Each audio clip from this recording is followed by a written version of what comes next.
જેનું આપણે શ્રવણ કર્યું એમાં વિશેષ વચનામૃતને માટે પરિષદની વિનંતીને માન આપી અને પૂજ્યપાદ ગોસ્વામી 108 શ્રી બાલકૃષ્ણલાલજી મહારાજ શ્રી આપ શ્રી પધાર્યા છે. પરિષદની વતી એવં આપણા સર્વ વતી આપ શ્રીનું ખૂબ ખૂબ સ્વાગત એવં દંડવત પ્રણામ. આપ શ્રીનો સંક્ષિપ્ત પરિચય વૈષ્ણવની જાણકારી માટે આપું. આપ શ્રી નિત્યલીલાસ્થ પૂજ્યપાદ ગોસ્વામી 108 શ્રી બ્રજભૂષણલાલજી મહારાજ શ્રીના છઠ્ઠા લાલજી છે અને જેતપુર ગામે બિરાજમાન છે. શ્રી મદનમોહન પ્રભુની નિત્ય સેવા,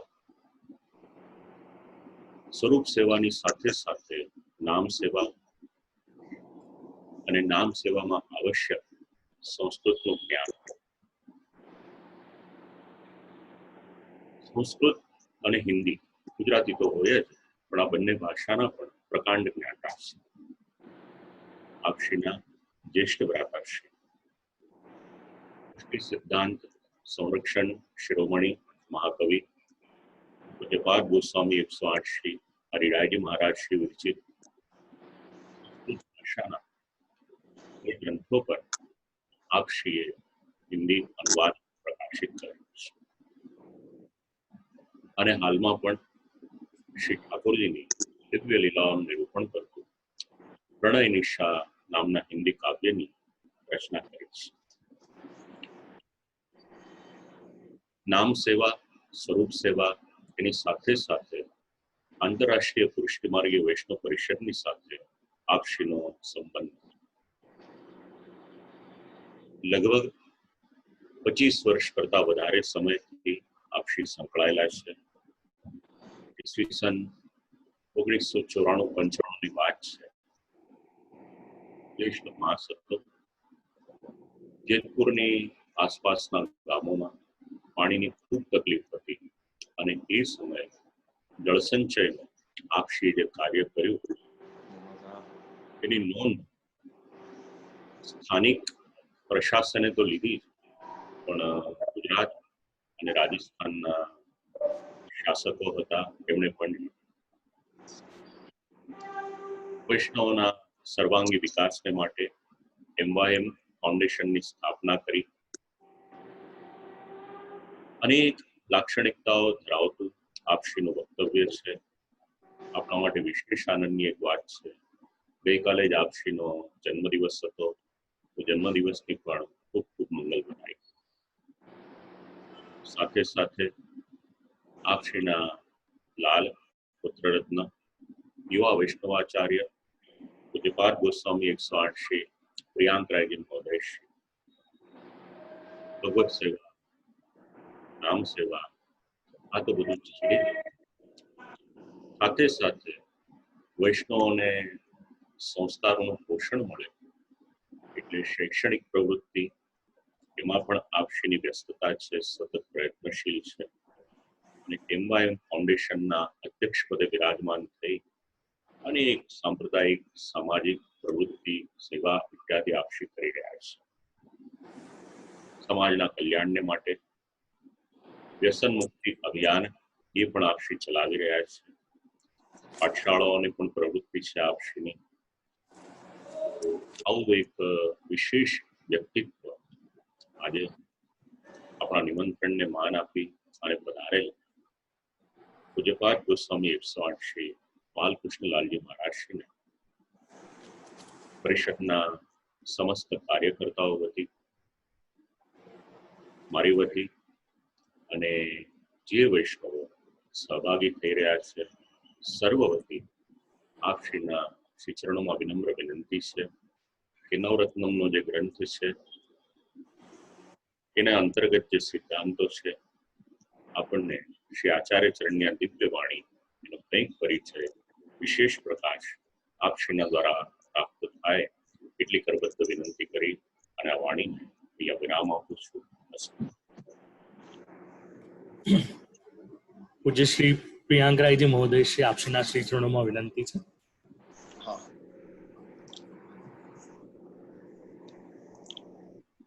સર્વપ્રથમ તો અવાજ આવે છે ને મારો? જી. શાસ્ત્રીજીને તો ક્યારે અમે મળ્યા નથી, પણ ખૂબ આનંદ થયો આજે સાંભળીને અને મળીને. કાકાશ્રી થોડી વાર લાગશે, થોડી વાર પછી પધારશે.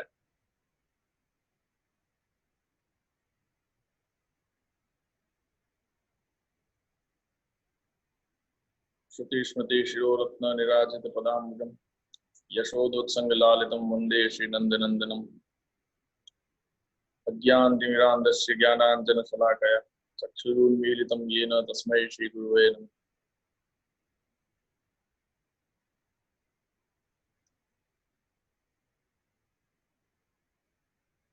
સર્વપ્રથમ તો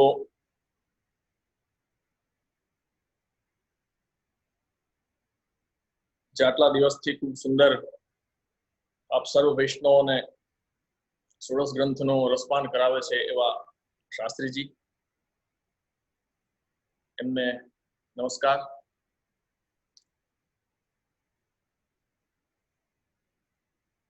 અને આ ઓનલાઈન સત્સંગમાં જેટલા પણ આપ સર્વ વૈષ્ણવ એકત્ર થઈને શ્રી મહાપ્રભુજી શ્રી વલ્લભની વાણીનો જે રસ પ્રાપ્ત કરી રહ્યા છો એવા સર્વ વૈષ્ણવ,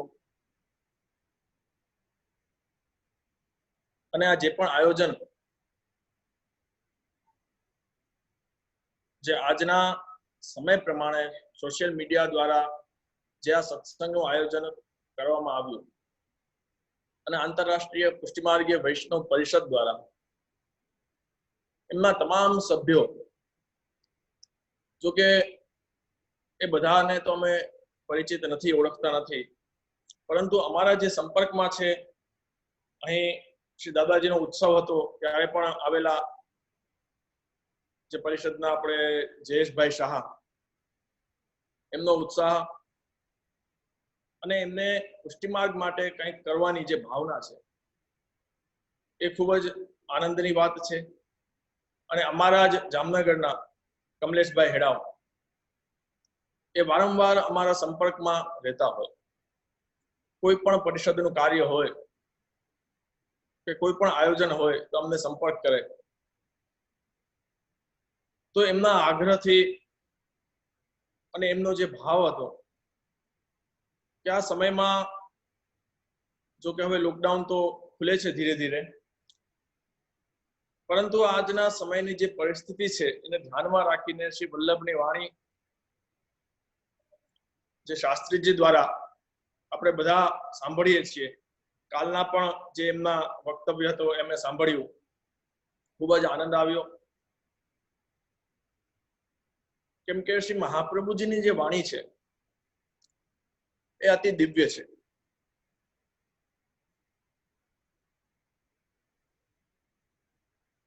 અને દરેક વૈષ્ણવોને મારે એ જ વસ્તુ ખાસ કહેવાની છે, કેમ કે નવરત્ન ગ્રંથ, ષોડશ ગ્રંથમાંનો જે નવરત્ન ગ્રંથ છે, જેમ શાસ્ત્રીજીએ કાલે પણ વાત કરી હતી કે નવરત્ન સમાન છે, અને એ પણ શ્રી મહાપ્રભુજીની વાણી. જો કે અમે ઘણી વખત પ્રવચનોમાં પણ કહેતા હોઈએ કે વૈષ્ણવનું કર્તવ્ય છે સત્સંગ કરવું, વાંચન કરવું. તો આપણે કયા પ્રકારના ગ્રંથો, કયું પ્રકારનું સાહિત્ય પુષ્ટિમાર્ગનું વાંચવું જોઈએ. અને હંમેશાથી અમારો એ જ આગ્રહ રહ્યો છે કે ઘણા બધા અંકો આવે છે, ઘણા બધા લેખકોના પુસ્તકો આવે છે, વૈષ્ણવના પણ આવે છે, એ આપણે વાંચીએ એ અવશ્ય જરૂરી છે. પરંતુ સૌ પ્રથમ વૈષ્ણવનો આગ્રહ કે સાક્ષાત શ્રી મહાપ્રભુજીની જે વાણી છે, શ્રી ગુસાઈજીની જે વાણી છે, એનું અવગાહન કરવું એ અતિ આવશ્યક છે. કેમ કે આપણે જ્યારે કોઈ બીજાની વસ્તુ વાંચીએ છીએ ત્યારે એના વિચારો આપણે ઉપર અસર કરે છે. અને આપણા વૈષ્ણવના સમગ્ર પુષ્ટિ જીવના અહો ભાગ્ય છે કે આપણને સીધે સીધી શ્રી મહાપ્રભુજીની વાણી ષોડશ ગ્રંથ રૂપે હોય કે શ્રી સુબોધનીજી રૂપે હોય કે નિબંધ રૂપે હોય કે અન્ય જેટલા પણ ગ્રંથો છે, શ્રી મહાપ્રભુજી જે પરિશ્રમ લઈને દેવીજીઓ માટે જે આ સુંદર ગ્રંથોની રચના કરી છે, તો એનું અવગાહન આપણે કરવું જોઈએ.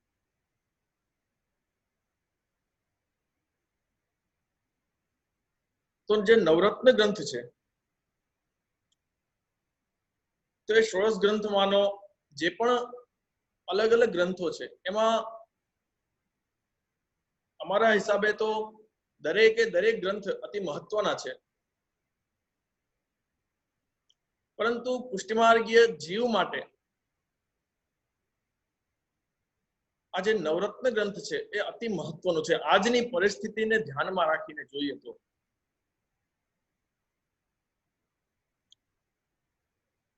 અત્યારનો સમય લોકો ખૂબ જ ચિંતામાં હોય છે.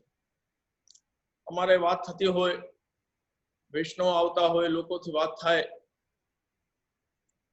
એ બધા આ કોવિડના હિસાબે, આ જે પણ મહામારી આવી છે એના હિસાબે આર્થિક પરિસ્થિતિ હોય કે માનસિક પરિસ્થિતિ હોય, એ દરેક પ્રકારની પરિસ્થિતિ ઉપર પ્રભાવ પડ્યો છે. અને લોકો દરેક ચિંતામાં છે, એનું ચિત્ત ઉદ્વેગ છે. તો એ આવી પરિસ્થિતિમાં, આવી સમસ્યામાં સત્સંગ છે એ બહુ મોટું કાર્ય કરે છે. અને અમે જાણ્યું ત્યાં સુધી કે આ જેટલા પણ 3 મહિના જે લોકડાઉન રહ્યું, એ સમયમાં ભગવત કૃપાથી દરેક વૈષ્ણવના ઘરે, દરેક પુષ્ટિમાર્ગીય વૈષ્ણવને ઘરે ખૂબ જ ભગવત નામ લેવાનું છે, ખૂબ જ ભગવત સત્સંગ થયા છે. કેમ કે આ એક અવસર પ્રાપ્ત થયો છે આપણને.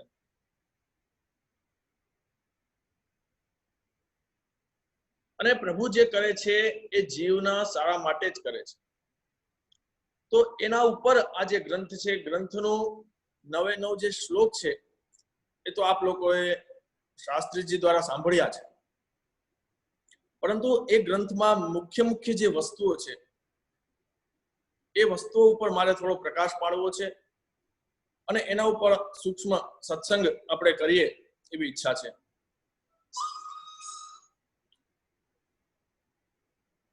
કે સર્વપ્રથમ આ ગ્રંથનો મુખ્ય વિષય સમજીએ તો એ છે શબ્દ ચિંતા. આપણા વૈષ્ણવમાં પણ જ્યારે વાત થતી હોય, ચર્ચા થતી હોય, ત્યારે લોકો એમ વાત કરતા હોય કે ચિંતા છે, ટેન્શન છે, બહુ તકલીફ છે, તો નવરત્નનો પાઠ કરો ને.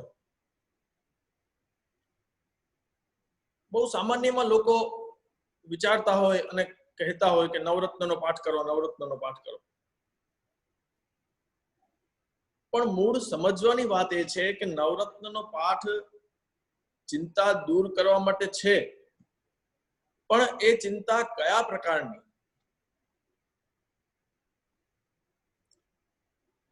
એ સમજવાનું છે કે ચિંતા કયા પ્રકારની. તો એ ગ્રંથ દ્વારા, ગ્રંથના પરિચય દ્વારા આપણને સમજવા મળે છે કે ચિંતા અલૌકિક ચિંતા. હંમેશા યાદ રાખજો કે આપણા પુષ્ટિમાર્ગમાં ત્યારે આપણી લૌકિક ચિંતાઓ માટે કોઈ પણ વસ્તુ થતી નથી. જો આપણે એમ વિચારતા હોઈએ કે આ પુષ્ટિમાર્ગ છે, એમાં હું આ કરીશ તો મારું આ લૌકિક સિદ્ધ થશે, હું પેલું કરીશ તો મારું લૌકિક સિદ્ધ થશે, તો એ જીવની બહુ મોટામાં મોટી ભૂલ છે. અને હું તો એ કહું છું કે જે જીવ પુષ્ટિમાર્ગમાં આવે છે, અનુગ્રહિત થાય છે, જે બ્રહ્મસંબંધ લેવા માટે આવે છે, એને સર્વપ્રથમ વિચારવું જોઈએ કે એનો જે ધ્યેય છે એ શું છે. કે કોઈ જીવ લૌકિક કામનાઓને પૂર્તિ માટે પુષ્ટિમાર્ગમાં આવે છે. ઘણા લોકો એમ કહેતા હોય કે કોઈને કઈ સમસ્યા હોય, તકલીફ હોય, તો એમ કે તમે બ્રહ્મસંબંધ લઈ લ્યો, બધું સારું થઈ જશે. તો એ બહુ મોટી ભૂલ છે.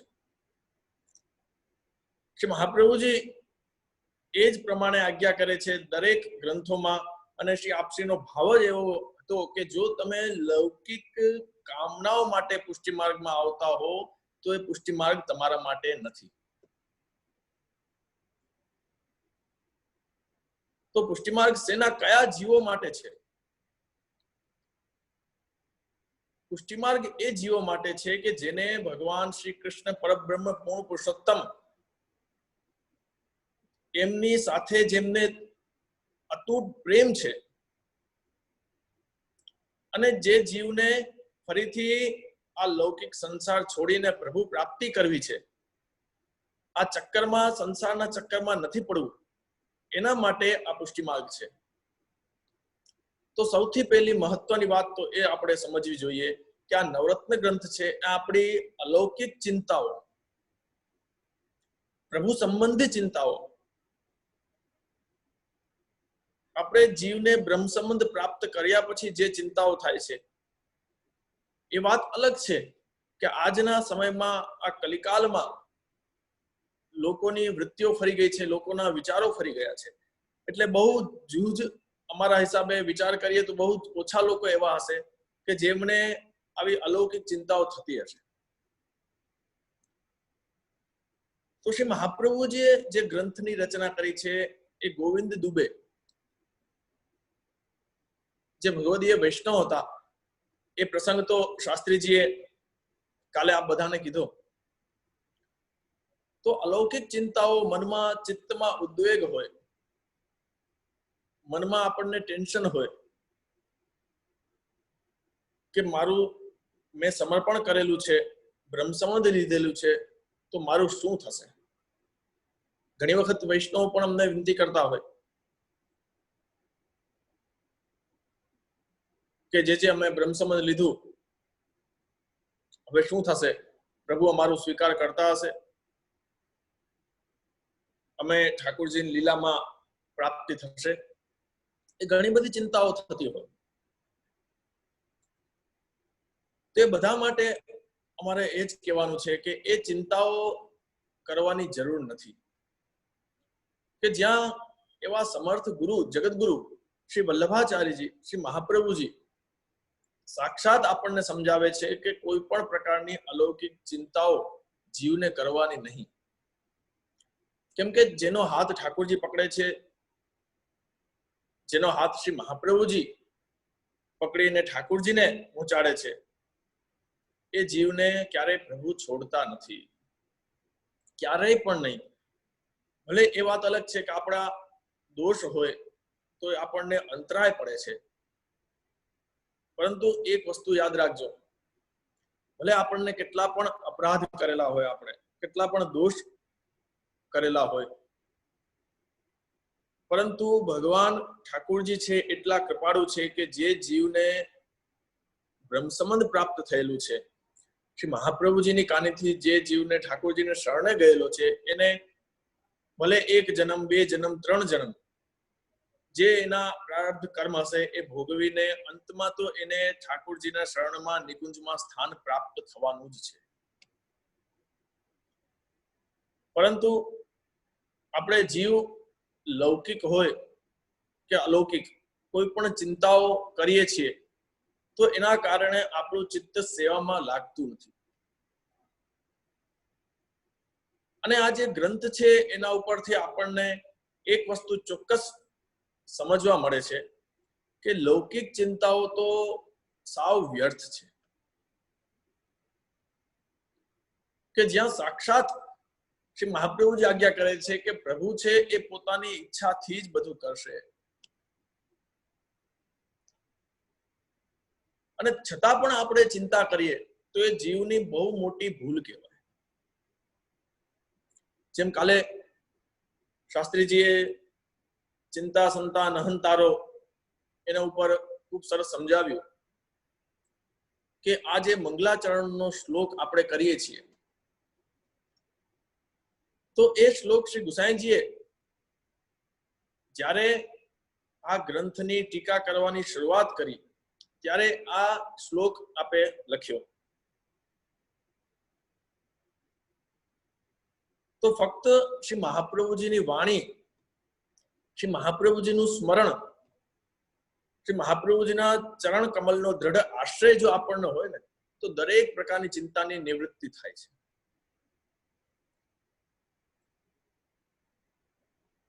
અને આની ટીકામાં શ્રી પુરુષોત્તમજીએ ખૂબ સુંદર સમજાવ્યું કે આપણે સેવામાં 3 પ્રકારના દોષ બાધા કરે છે. પેલું છે કાલ, બીજું છે પ્રારબ્ધ અને ત્રીજું છે સ્વભાવ.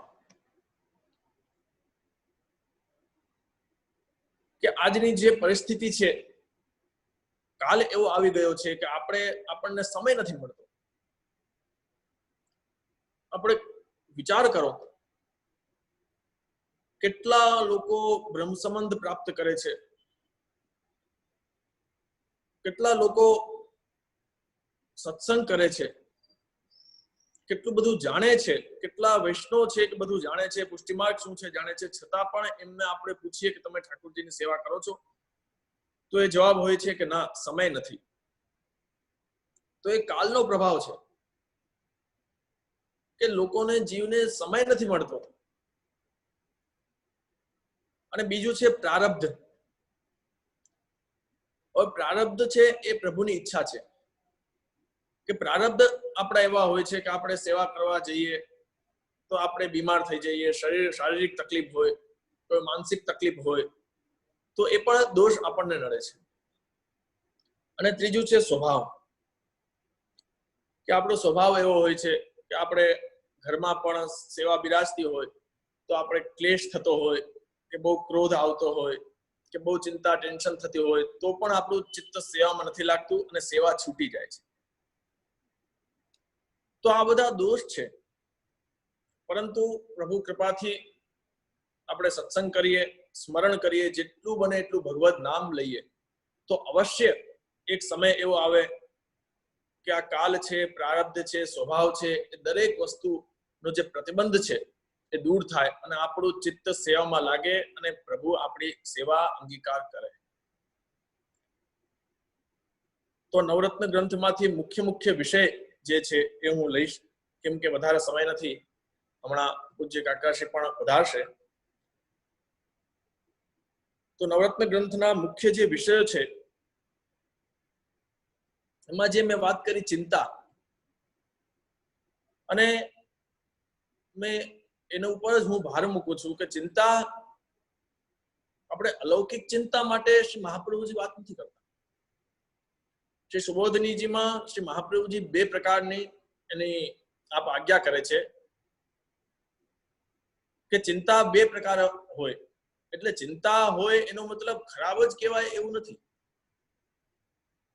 ઘણાને ખબર ન હોય ચિંતા એટલે ખરાબ જ છે એવું નથી. એ ચિંતા સારી પણ હોય. એના માટે શ્રી મહાપ્રભુજી આજ્ઞા નથી કરતા કે ન કરવી. આપણે પ્રભુની સેવામાં એ વિચાર કરીએ કે જેટલું બને એટલું સુંદર સેવા પ્રભુની કરી શકું, જેટલું બને એટલું સુંદર મનોરથો કરી શકું, તો એ વિચાર આપણે કરવા જોઈએ. એટલે શ્રી મહાપ્રભુજી આજ્ઞા કરે છે કે ચિંતન અને સ્મરણ. તો ચિંતન શું છે? સપ્રયત્ન ચિત્ત વ્યાપાર ચિંતનમ. અને સ્મરણ અપ્રયત્ન ચિત્ત વ્યાપાર સ્મરણમ.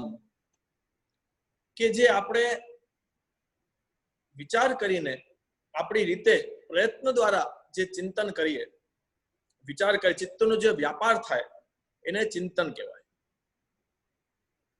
અને આપણા ચિત્તમાં કોઈ પણ પ્રયત્ન ન કરીએ, વગર વિચારીએ જ જે ચિત્તનો વ્યાપાર થાય એને સ્મરણ કહેવાય. જેમ કે આપણે પ્રભુનું સ્મરણ થઈ જાય તો આપણને કોઈ વિચાર ન હોય છતાં પણ પ્રભુની યાદ આવી જાય, પ્રભુની લીલાઓનું સ્મરણ થાય, તો એ સ્મરણ છે. અને જો આપણે વિચાર કરીએ કે પ્રભુની આપણે બેસીએ, સત્સંગ કરીએ, ઠાકોરજીની લીલાનું અવગાહન કરીએ, તો એ ચિંતન છે. કેમ કે પ્રયત્ન દ્વારા થાય છે. અને જે પ્રયત્ન વગર થાય એ સ્મરણ છે.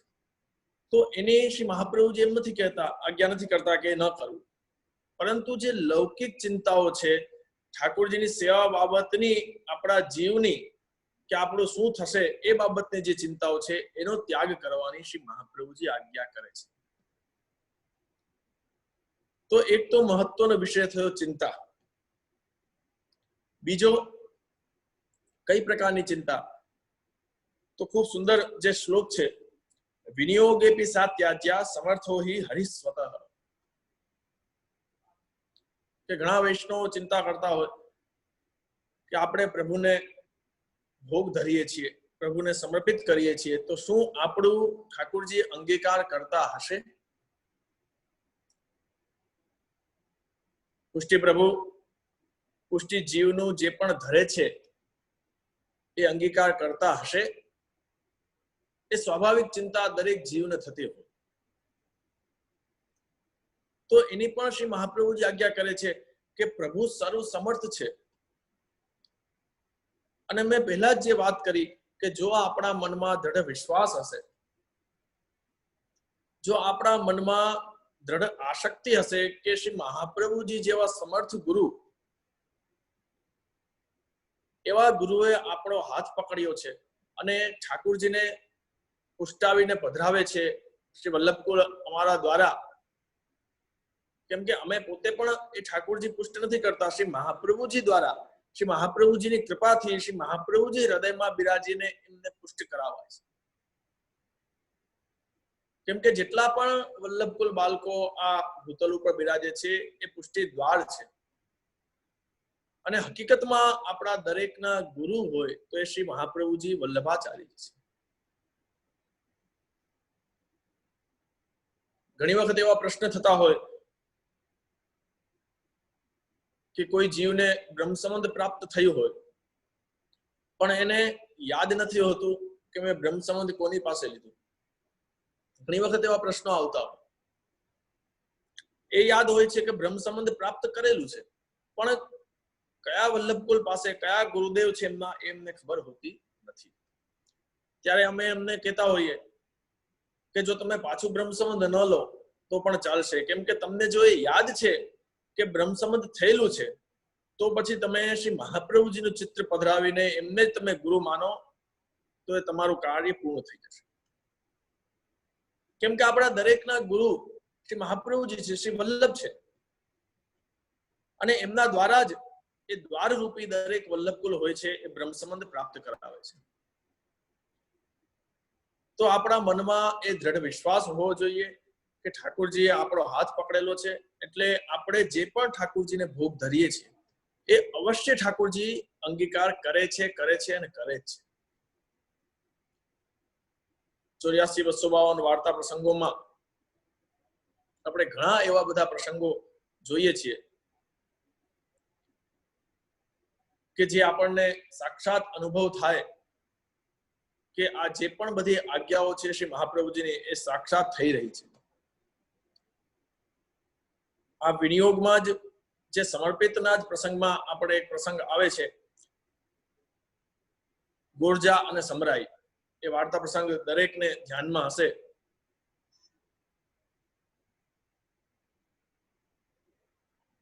કે સાસુ અને વહુ એ ઠાકોરજીની સેવા કરે છે. તો જે ગોરજા છે એ સાસુ, પહેલાના સમયમાં એવા નામ રાખવામાં આવતા. તો જે સાસુ છે એ ખૂબ જ પ્રેમથી ઠાકોરજીની સેવા કરે, એમને વહુને સેવા ઓછી કરવા દે. એમને એટલો ભાવ કે ના હું જ સેવા કરું, અને વહુને મનમાં ખૂબ જ તાપ ક્લેશ કે મને ક્યારે સેવા પ્રાપ્ત થાય, ભીતરની સેવા.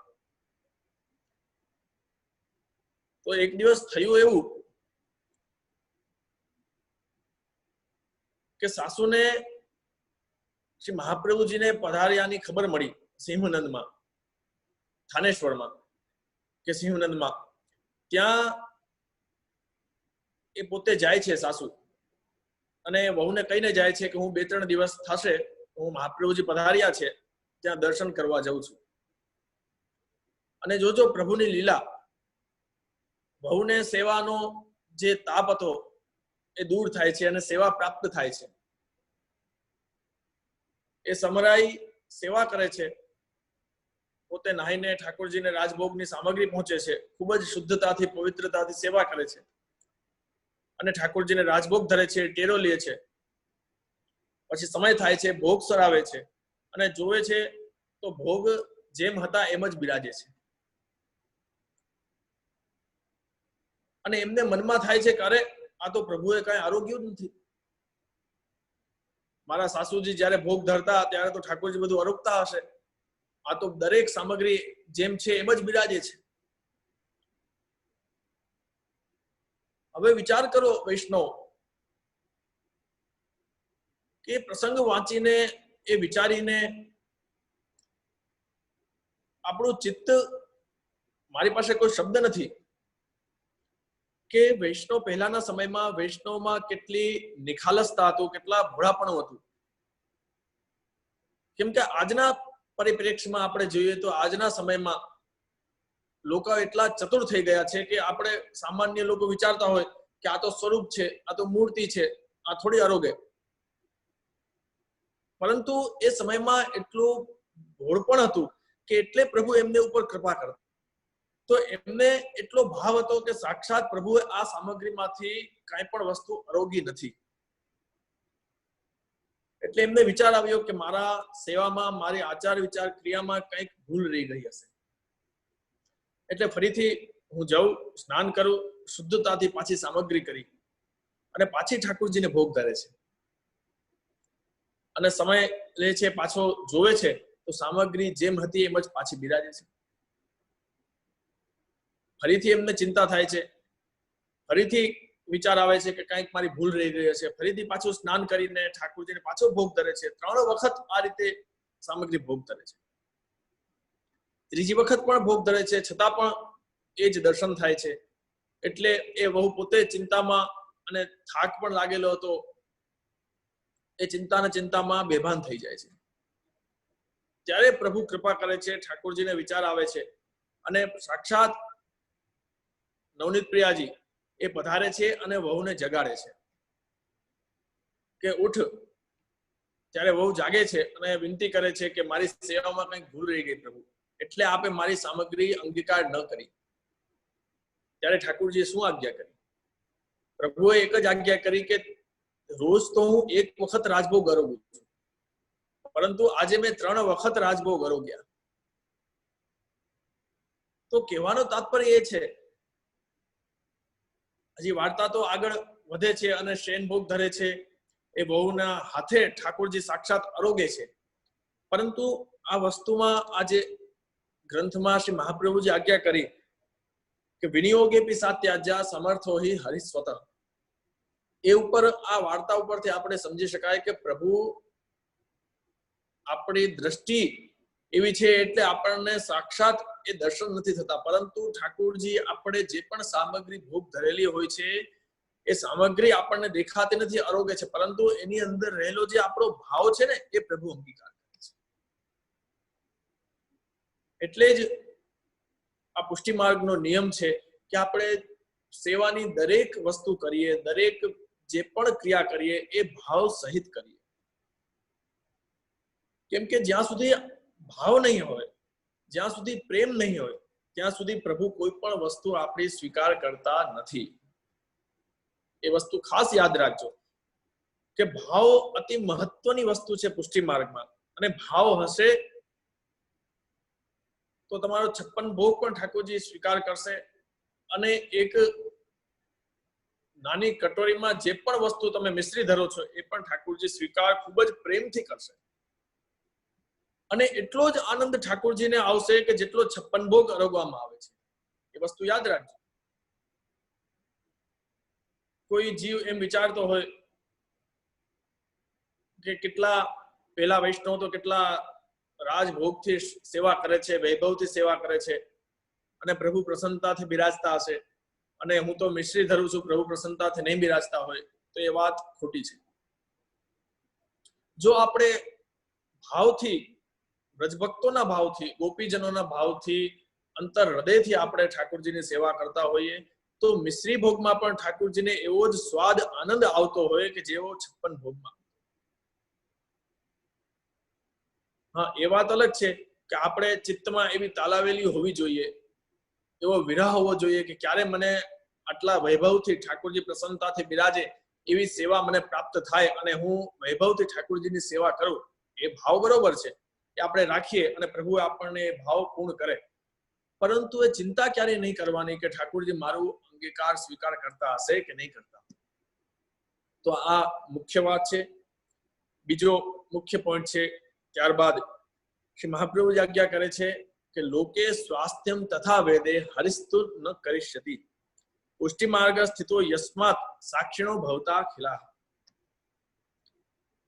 એ બહુ જ સમજવાનો વિષય છે, બહુ ગૂઢ વિષય છે. શાસ્ત્રીજીએ આના ઉપર પણ ખૂબ જ સુંદર બધાને સમજાવ્યું કે આ વિષય એટલો ગૂઢ છે કે જો આ આપણે વિચારી લઈએ ને તો આપણી દરેક પ્રકારની ચિંતાઓ દૂર થઈ જાય છે. પરંતુ તકલીફ એ છે કે જીવ ઊંડાણથી શ્રી મહાપ્રભુજીની આજ્ઞાઓનો વિચાર કરતો નથી. આપણે પાઠ કરીએ, સ્મરણ કરીએ, બધું કરીએ,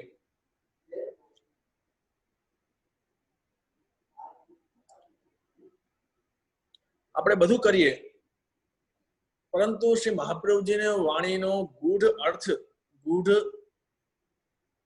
જે ભાવ છે એ આપણે વિચારતા નથી કે શ્રી વલ્લભ શું આજ્ઞા કરે છે, એ આજ્ઞા પાછળનો આપનો શું ભાવ છે.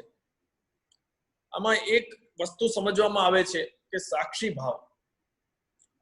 અને શાસ્ત્રો, પુરાણો, ઉપનિષદો એ દરેક એક જ વાત કહે છે કે આ સંસારમાંથી દુઃખ દૂર કરવું હોય, ચિંતા દૂર કરવી હોય તો જ્યારે આપણે સાક્ષી ભાવ આપણામાં આવી જશે ત્યારે કોઈ પણ પ્રકારની ચિંતા આપણને હેરાન કરશે નહીં. સાક્ષી ભાવ એટલે શું?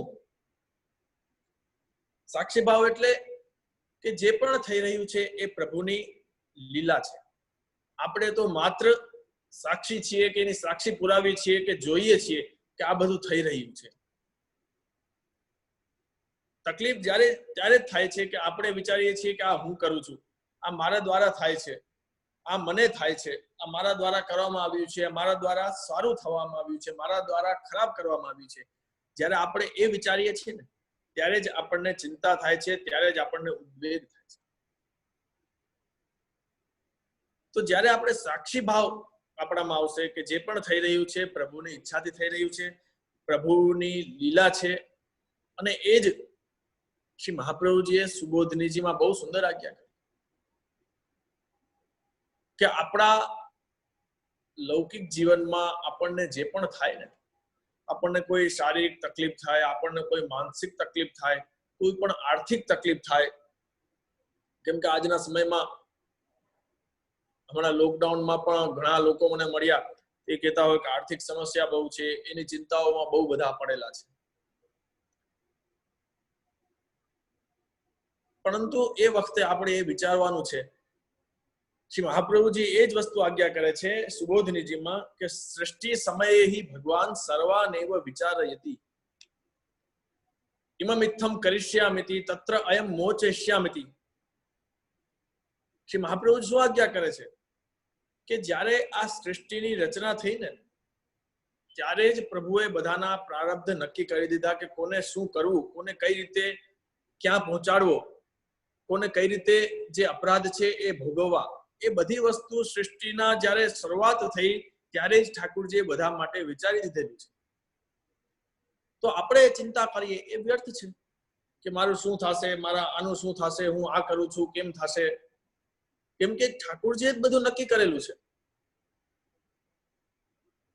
અને એક વાત હું વારંવાર કહું છું કે જ્યારે આપણા દોષ સંપૂર્ણપણે નષ્ટ થઈ જશે ત્યારે ઠાકોરજી સીધા આપણને પોતાના શરણમાં સ્વીકાર કરી લેશે. એ પછી દોષ હોય, આપણા પાપ હોય કે પુણ્ય હોય, બંને વસ્તુ જ્યારે સાવ પૂર્ણ થઈ જશે, આપણે પુણ્ય પણ ભોગવી લેશું, પાપ પણ ભોગવી લેશું, ત્યારે જ ઠાકોરજી પોતાના પાસે આપણને બોલાવશે. આ જન્મમાં નહીં તો આવતા જન્મમાં ભોગવશે, પરંતુ એ ત્યારે જ આપણે જઈ શકશું જેમ ગોપીજનો સાથે રાસલીલાના પ્રસંગમાં થયું કે જે લોકો પ્રભુએ વેણુનાદ કર્યો, જે ગોપીજનો અંતર્ગ્રહતા એ ઠાકોરજીના વેણુનાદ શ્રવણ કરીને ન જઈ શક્યા, એ ઘરે જ રહી શક્યા, એમને પ્રતિબંધ હતો. તો એમનો એ સમયમાં એમની જે લીલા પ્રાપ્તિ થઈ, એમનો જે જીવ ગયો ત્યારે એ ઠાકોરજીમાં જ પ્રાપ્ત થયા. એ શું કામ? કેમ કે એમના જે પાપ છે, એમના જે પુણ્ય છે, એ જ સમયમાં એ ભોગવાઈ ગયા. ખેર, એ વિષય તો બહુ વિસ્તૃત છે, પરંતુ આપણે એ સમજવાનું છે કે જે પણ થાય છે એ ઠાકોરજીની લીલા છે. એટલે કોઈ પણ પ્રકારની ચિંતા કદાપી જીવે કરવી ન જોઈએ. શારીરિક તકલીફ હોય, માનસિક તકલીફ હોય, આર્થિક તકલીફ હોય, ઘણી બધી તકલીફો જીવને હોય છે, પરંતુ એમાં કંઈક ને કંઈક પ્રભુની લીલા એવી હોય છે કે જીવ માટે સારું જ હોય છે. એક પ્રસંગ આને અનુરૂપ યાદ આવે છે. મર્યાદા ભક્તનો છે, છતાં પણ ખૂબ સમજવા જેવો અને ચિંતન કરવા જેવો છે. માધવદાસજી કરીને એક વૈષ્ણવ હતા, જગન્નાથજીના સેવક હતા. જગન્નાથપુરીમાં જગન્નાથજીનું જે સ્વરૂપ બિરાજે છે, એમાં ખૂબ જ આસક્તિ. અને જેમ આપણા શ્રીનાથજી ગોવર્ધન ધરણ એમને સાથે કુંમનદાસજી સાથે આપ ખેલતા, અને શ્રીનાથજીને પણ એમની વગર ચાલતું નહીં, એ જ પ્રમાણે જગન્નાથજીને પણ એ સેવક હતા માધવદાસજી. એ માધવદાસજી વગર પણ ઠાકોરજીને, જગન્નાથજીને ચાલતું નહીં.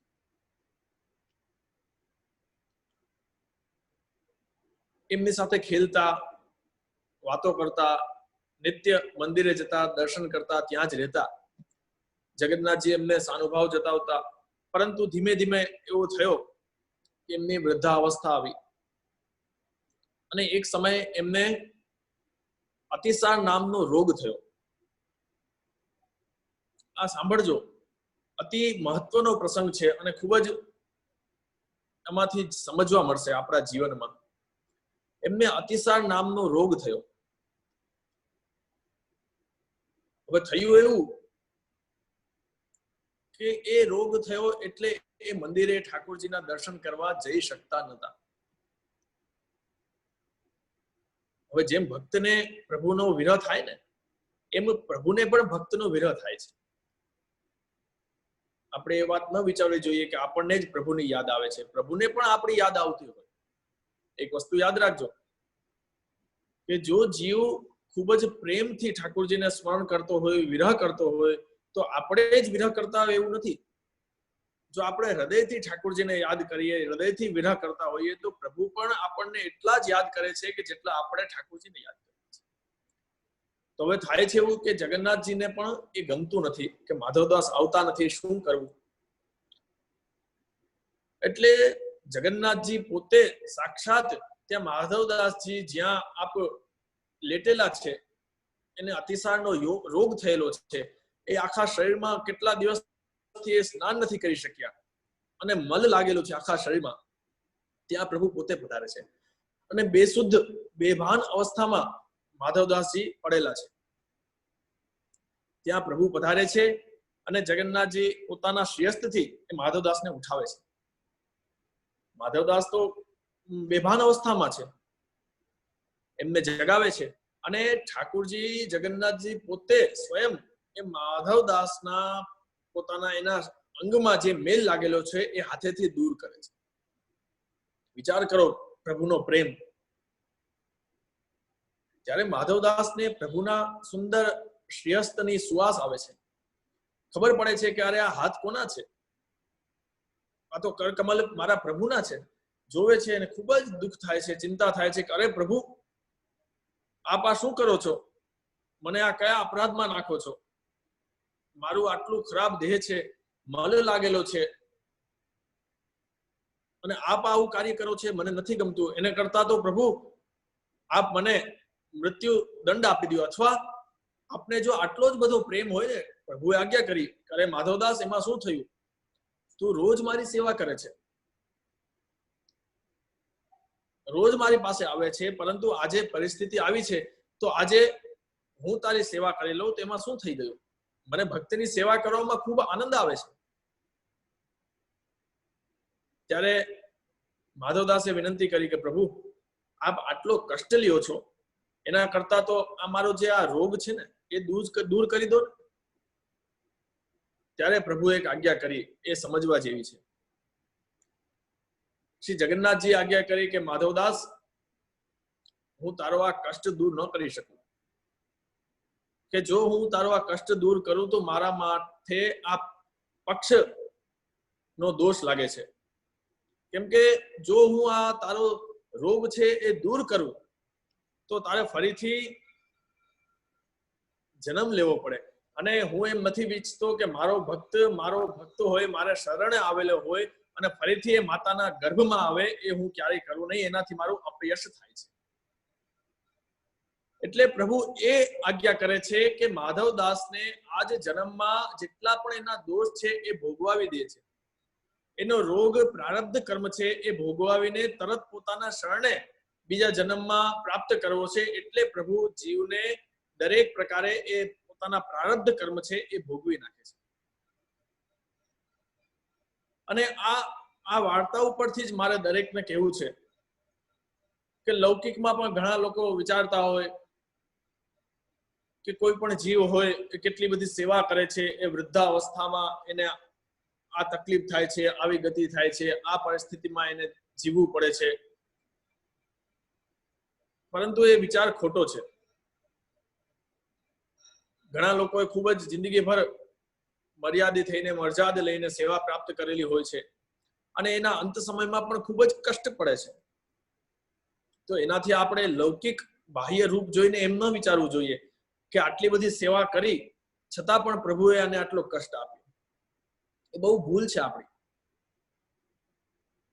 પ્રભુ એટલે કષ્ટ એને આપે છે કેમ કે પ્રભુને તાલાવેલી છે કે આ ભક્ત મારી પાસે આ જન્મ બાદ જ ફરીથી તરત મને પ્રાપ્ત થાય. જો એના કરેલા પ્રારબ્ધ કર્મ જો બાકી રહી જશે ભોગવાના, તો એને ફરીથી જન્મ પ્રાપ્ત કરવો પડશે. એટલે પ્રભુ એટલી કૃપા કરે છે કે આ જન્મમાં જ એને બધું ભોગવાવી દે છે. તો નિશ્ચિંત થઈને કહેવાનો તાત્પર્ય છે કે આપણે દરેક પ્રકારે નિશ્ચિંત થવું જોઈએ કે આપણે પુષ્ટિ માર્ગમાં છીએ. શ્રી મહાપ્રભુજી આજ્ઞા કરે છે, પુષ્ટિ માર્ગ સ્થિતો યસ્માત સાક્ષીનો ભવતાખ્ય, કે આપણે પુષ્ટિ માર્ગમાં છીએ, તેથી આપણે એ સાક્ષી થવું જોઈએ. જે પણ થાય છે પ્રભુની ઈચ્છાથી થાય છે, જે પણ થઈ રહ્યું છે એ પ્રભુની ઈચ્છાથી થઈ રહ્યું છે, અને જે પણ થશે એ બધું પ્રભુની ઈચ્છાથી થશે, અને એ જીવના સારા માટે જ હશે. ત્યારબાદ શ્રી મહાપ્રભુજી આજ્ઞા કરે છે, અતિ સુંદર મહત્વનો શ્લોક છે. જો કે મેં બધા શ્લોક આમાં નથી લીધા, સમય નથી આપણી પાસે એટલો, પરંતુ જે મુખ્ય જે છે મને એવું લાગ્યું કે આનું આપણી સાથે, તમારા બધા વૈષ્ણવો સાથે સત્સંગ કરવો જોઈએ, એ વસ્તુ મેં આમાં લીધી છે. એક શ્લોકમાં શ્રી મહાપ્રભુજી આજ્ઞા કરે છે, ચિત્તોદ્વેગમ વિધાયાપી હરિર્યદ્યત કરિષ્યતિ તથૈવ તસ્ય લીલેતિ મત્વા ચિંતામ ધૃતમ ત્યજેત. ધૃતમ ત્યજેત. શ્રી મહાપ્રભુજી શું આજ્ઞા કરી કે જીવને જ્યારે ચિત્તમાં ઉદ્વેગ થાય, બહુ વધારે ચિંતા વધી જાય, તો શ્રી મહાપ્રભુજી આજ્ઞા કરે છે, તથૈવ તસ્ય લીલેતિ મત્વા ચિંતા ધૃતમ ત્યજેત. ધૃતમ એટલે તરત જ, એ ક્ષણમાં, એ જ સમય આપણને કોઈ ચિંતા થાય, ઉદ્વેગ થાય, તરત જ આ વિચાર કરીને, શું વિચાર કરવાનો? હરિ યદ્યત કરિષ્યતિ, કે જે પણ કાર્ય થશે એ પ્રભુ જ કરશે. જે પણ મેં પહેલા જ વાત કરી કે જે પણ થઈ રહ્યું છે એ પ્રભુની ઈચ્છાથી જ થઈ રહ્યું છે. એટલે તરત જ આપણે ચિંતા છોડી દેવી જોઈએ. જેમ કે એ આજ્ઞા કરે છે મહાપ્રભુજી એક ગ્રંથમાં, નિજે છાતઃ કરિષ્યતિ, કે પ્રભુ પોતાની ઈચ્છાથી જ કરશે. આના ઉપર પણ એક ખૂબ જ સુંદર પ્રસંગ છે, અને શ્રી મહાપ્રભુજીએ પણ ખૂબ સુંદર આજ્ઞા કરી સુબોધિનીજીમાં, પ્રથમ સ્કંદમાં જ છે, મારા વિશે લગભગ યાદ નથી પણ પ્રથમ સ્કંદમાં જ છે. સર્વમ ભગવદ અધીનમ સ યથા કરિષ્યતિ તથા ભવિષ્યતિ ઇતિ કેવલમ તદાશ્રયતયા સ્થાતવ્યમ. કે જે પણ છે એ પ્રભુને આધીન છે. સ યથા કરિષ્યતિ તથા ભવિષ્યતિ, જે ઠાકોરજી કરશે. હવે એક સામાન્ય વસ્તુ આપણે વિચારી લઈએ કે કોઈ સામેવાળો વ્યક્તિ હોય એ તમને પકડી રાખે કે બાંધી રાખે, પછી તમારે છૂટવું છે, તો એ સામેવાળો વ્યક્તિ કહેશે કે જો ભાઈ હું જે કરીશ ને એ જ થવાનું છે, બીજું તમારું ધાર્યું કાંઈ થવાનું નથી. તો આપણે નિશ્ચિંત થઈને બેસી જવું જોઈએ કે આપણે રોહીએ છીએ, ચિંતા કરીએ છીએ, દુઃખી થઈએ છીએ, એનો કોઈ તાત્પર્ય નથી. પેલો વ્યક્તિ જે કરવાનો છે, જે ધારશે એ જ થવાનું છે. તો આપણે ચિંતા કરીએ એ વ્યર્થ છે. તો એ જ પ્રમાણે શ્રી મહાપ્રભુજી આપણને આજ્ઞા કરે છે કે નિજેચ્છાતઃ કરિષ્યતિ. પ્રભુ જે પણ કરશે એ પોતાની ઈચ્છાથી જ કરશે. આપણે વ્યર્થમાં ચિંતા કરીએ છીએ, એનો કોઈ તાત્પર્ય નથી. એ પણ પ્રસંગ ખૂબ સુંદર છે માધવદાસનો. એ પણ આપ સર્વ વૈષ્ણવને ખબર જ હશે કે એમને ઠાકોરજી માટે માલા, મોતીની સુંદર માલા લેવાનો ખૂબ જ ભાવ થયો. વેણીદાસ અને માધવદાસ બંને ભાઈઓ હતા. એ પ્રભુની માલા માટે એમને એટલો ભાવ થયો કે એ પોતાના ભાઈથી પણ અલગ થઈ ગયા કે મારો ભાગ અલગ કરી દો, હું અલગ રહીશ અને અલગ મારી વૃત્તિ કરીને રૂપિયા કમાવીને હું ઠાકોરજી માટે ખૂબ જ મોંઘી સુંદર માલા લઈ આવીશ. એ ખૂબ જ ભાવ હતો. એટલે એ બીજા પ્રદેશમાં જઈને રૂપિયા કમાય છે અને રૂપિયા કમાવીને ખૂબ જ મોંઘી એક સુંદર ઠાકોરજી માટે મોતીની માલા લઈને આવે છે. અને એ નાવમાં બેસે છે, જલમાં નદી આવે છે વચ્ચે, ફરીથી પાછા પોતાના દેશમાં આવે છે એ માલા લઈને. ત્યારે અચાનક ખૂબ જ હવા આવે છે, વાવાઝોડું આવે છે અને નાવ આખી હલક ડોલક થવા લાગે છે. સાથે બેઠેલા બધા બીજા વ્યક્તિઓ, લોકો પણ છે, એ ખૂબ જ ચિંતા કરે છે, ટેન્શન કરે છે કે હવે શું થશે. ખૂબ જ રાડા પાડે છે, રોવે છે, કેમ કે એમને દરેકને પોતાની જીવની ચિંતા હોય છે કે આપણે ડૂબી જશું તો. પરંતુ જે ભક્તો હોય છે ને, ભગવદીય હોય છે ને, એને કોઈ પણ પ્રકારની ચિંતા થતી નથી. શું કામ? કેમ કે એનામાં એક જ ભાવ હોય છે. શું ભાવ હોય છે? સર્વમ ભગવદ અધીનમ, સ યથા કરિષ્યતિ તથા ભવિષ્યતિ. એ જ ભાવ હોય છે. એટલે ખરેખર જે સાચા ભક્ત હોય છે, ભગવદીય હોય છે, એને કોઈ પણ ચિંતા ક્યારેય પણ ચિત્તમાં ઉદ્વેગ લઈ આવતી નથી. એટલે નાવ આખી હલવા લાગે છે. અને માધવદાસ છે એ બેઠા બેઠા હસે છે, એમના મુખ ઉપર મુસ્કરાહટ છે, એ હસે છે. ત્યારે બીજા બધા લોકો વિચાર કરે છે કે અરે આટલી બધી ચિંતા થાય છે, આખી નાવ હલે છે, ડૂબવાની તૈયારી છે, અને આ વ્યક્તિ છે હસે છે. એ લોકોને થાય છે કે જરૂર આ કોઈ મહાત્મા છે, ભગવદીય છે. ત્યારે અચાનક માધવદાસને ઠાકોરજીના દર્શન થાય છે. પ્રભુના દર્શન થાય છે. ઠાકોરજી આજ્ઞા કરે છે, કેમ માધવદાસ, તું મને છોડીને કેમ ગયો? ત્યારે માધવદાસે વિનંતી કરી કે પ્રભુ, આપના માટે સુંદર માળા લેવા ગયો હતો. ત્યારે ઠાકોરજીએ શું આજ્ઞા કરી કે જો મારી પાસે કેટલી બધી માળાઓ છે, તારાથી પણ વધારે કિંમતી માળાઓ મેં ધરેલી છે, તો શું કામ મને છોડીને ગયો? ત્યારે માધવદાસે શું વિનંતી કરી કે પ્રભુ, આપની પાસે તો ઘણી બધી માલાઓ છે, પરંતુ મારા મનોરથની, મારા ભાવની માલા આપ અંગીકાર કરશો ત્યારે જ મને આનંદ આવશે. એટલે એમાં મારો ભાવ આવ્યો કે આપણા ભાવથી ઠાકોરજી તો બધું આરોગ્ય છે. આપણે જો સેવા નહીં કરીએ તો ઠાકોરજી નહીં આરોગ્ય એવું નથી. ઠાકોરજી તો બધું આરોગ્ય છે, પરંતુ આપણા ભાવ તરફથી ઠાકોરજીને આપણે ધરવાનો છે, એ ભાવ આપણને હોવો જોઈએ. ઘરમાં 4 થી 5 લોકો સેવા કરતા હોય અને 1-2 લોકો એમ વિચારે કે મારા પપ્પા છે કે મારો ભાઈ છે કે મારી ઘરેથી છે, મારી વહુ છે, એ સેવા કરે છે, એ ઠાકોરજીને બધું ધરે જ છે, મારે કરવાની કોઈ જરૂર નથી. તો ઠાકોરજી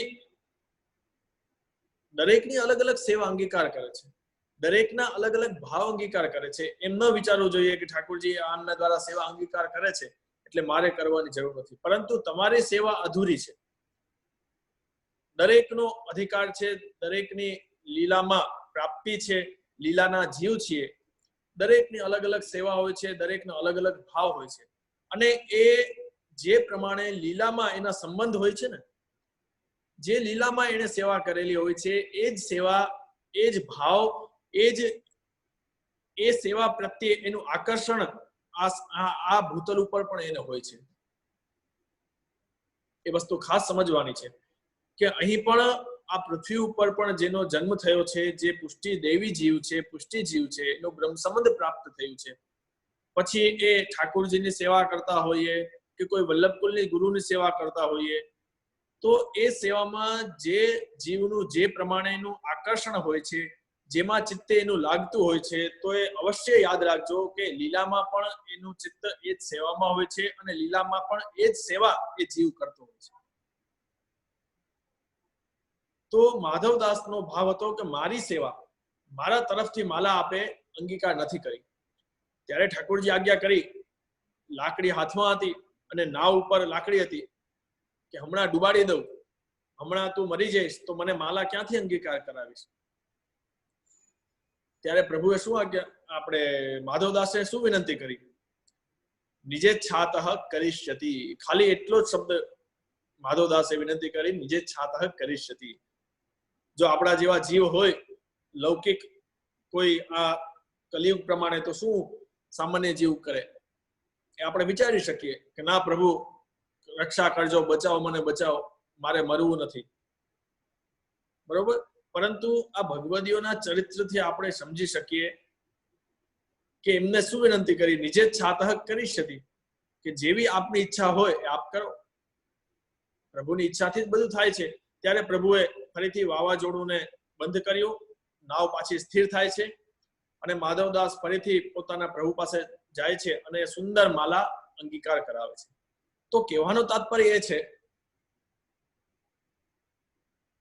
કે આ સમગ્ર સૃષ્ટિમાં જે પણ થઈ રહ્યું છે એ પ્રભુની ઈચ્છાથી થઈ રહ્યું છે.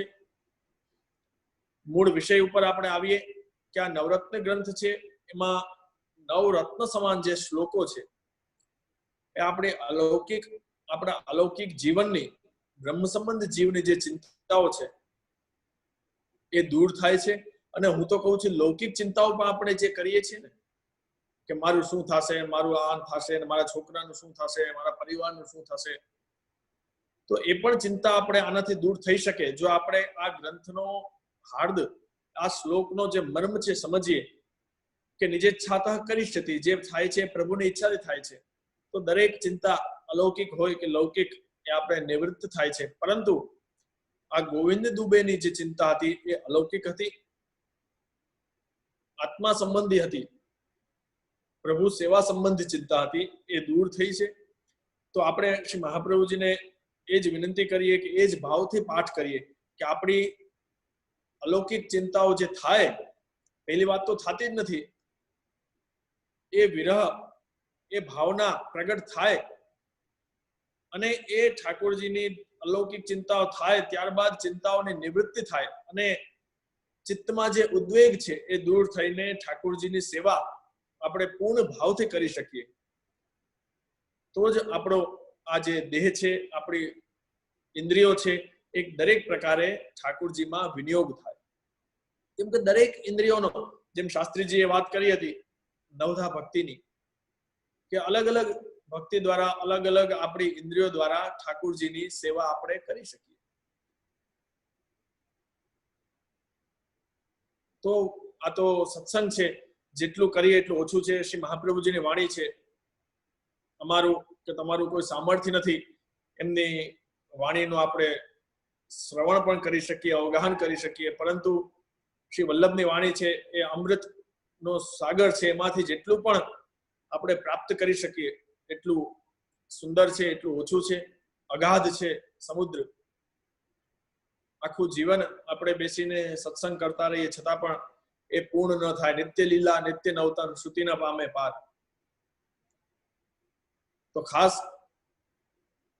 ફરીથી શાસ્ત્રીજીને પણ કહેવાનું કે આવી રીતે જ દરેક વૈષ્ણવને પણ ખૂબ જ સુંદર અવગાહન કરાવતા રહે.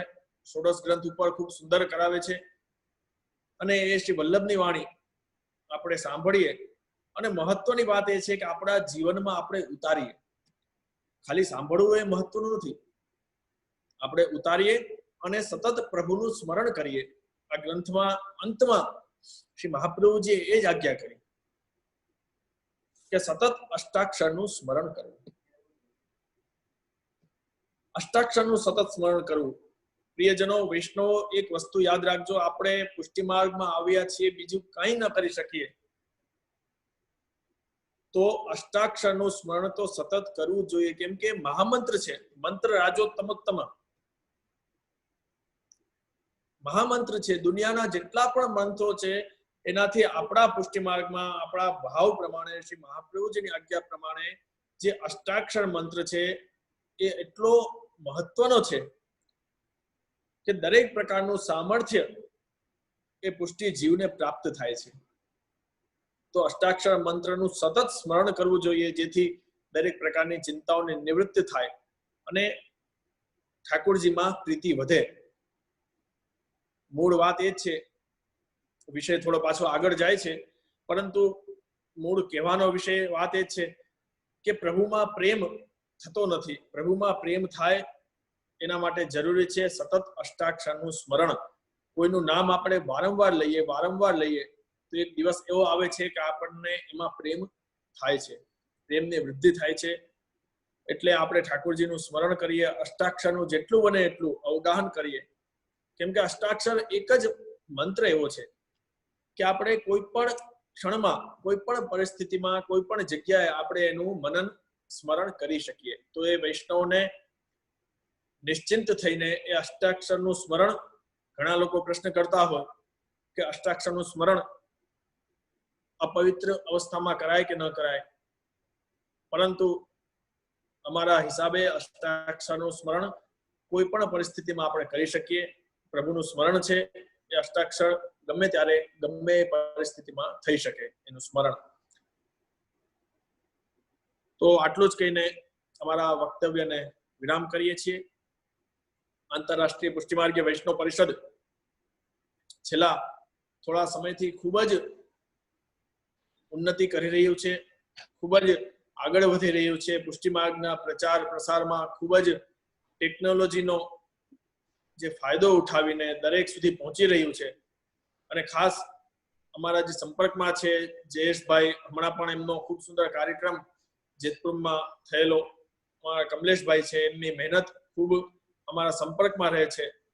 અને ખાસ શાસ્ત્રીજીને પણ ખૂબ જ અભિનંદન છે કે આટલું સુંદર કાર્ય આ ટેકનોલોજીના માધ્યમથી દરેક સુધી પહોંચાડી રહ્યા છે અને આનંદ બધાને પ્રાપ્ત કરાવી રહ્યા છે. તો આવી રીતે જ થતું રહે અને વૈષ્ણવને પુષ્ટિ માર્ગનું જ્ઞાન આપતા રહે, એટલું જ કહીને વક્તવ્ય. મારા શ્રી પધારશે કે અહીંયા વિરામ આપવાનો છે? હા, થોડા હું જરાક 2 મિનિટ વિનંતી કરી લઉં. જી.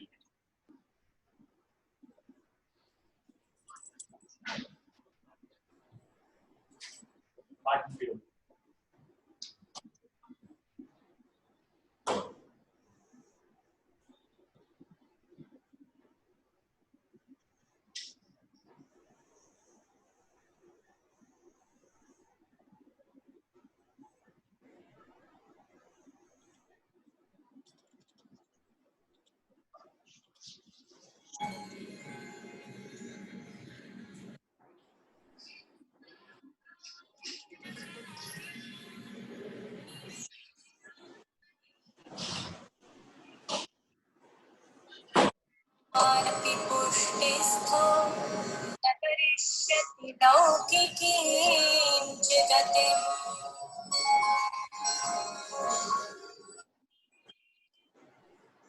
મહારાજશ્રી થોડી નીચે સેવામાં પધારેલા છે, તો આપણે અહીંયા જ વિરામ કરીએ. જી, હરિભાઈ.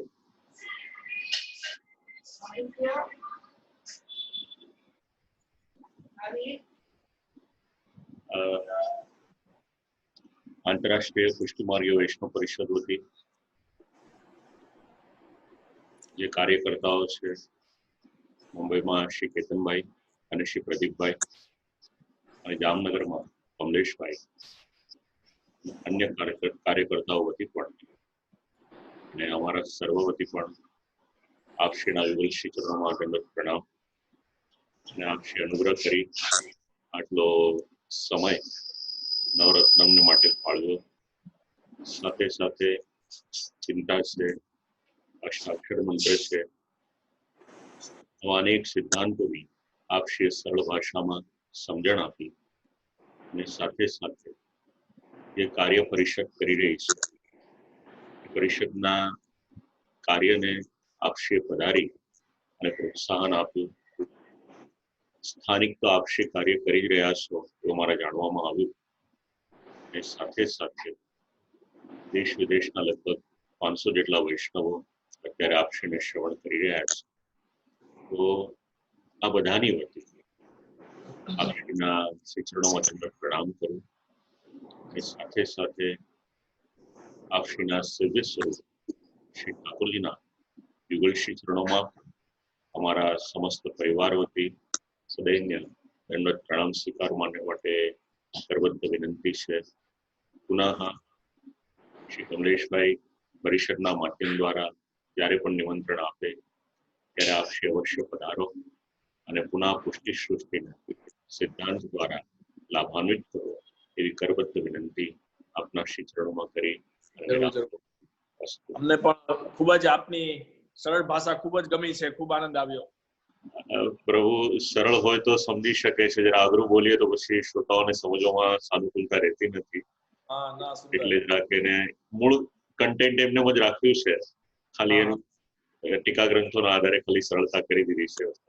આપશે હજી આપણે તો ગ્રંથો બાકી હશે ને, બીજા બધા ગ્રંથો બધી જ ટીકાઓ લીધી છે આમાં. અચ્છા, હા, સર્વ ટીકાઓનો સાર કરી અને લગભગ એક ગ્રંથ તૈયાર કરવામાં 15 દિવસ 20 દિવસ જેટલો તો ઓછામાં ઓછો સમય લાગે છે. બધી ટીકાઓનો સાર કરીને લઈએ છીએ એટલે શ્રોતાઓને બધાનો લાભ મળી શકે.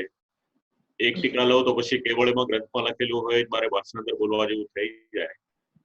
જરાક વધારે સાનુકૂળતા રહે છે સમજવા માટે. ના જરૂર, ગમે ત્યારે પાછું આપણે સત્સંગ કરશું અને ઈચ્છા છે મળવાની, ક્યારે મળશું આપણે ત્યાં દજાજી પધાર્યા જ્યારે જામનગરમાં ત્યારે મને 5 દિવસને માટે રાજપંચાયત દેવ માટે નિમંત્રણ આપેલું ત્યારે આપશ્રીના દર્શન થયા હતા. સંવાદ નતો થયો પણ ત્યારે દર્શન થયા હતા આપશ્રીના. ના જરૂર, હવે મળશું ક્યારેક. ચોક્કસ. મારા શ્રીને પણ અમારા દંડવત પ્રણામ. હા જરૂર. આનંદ.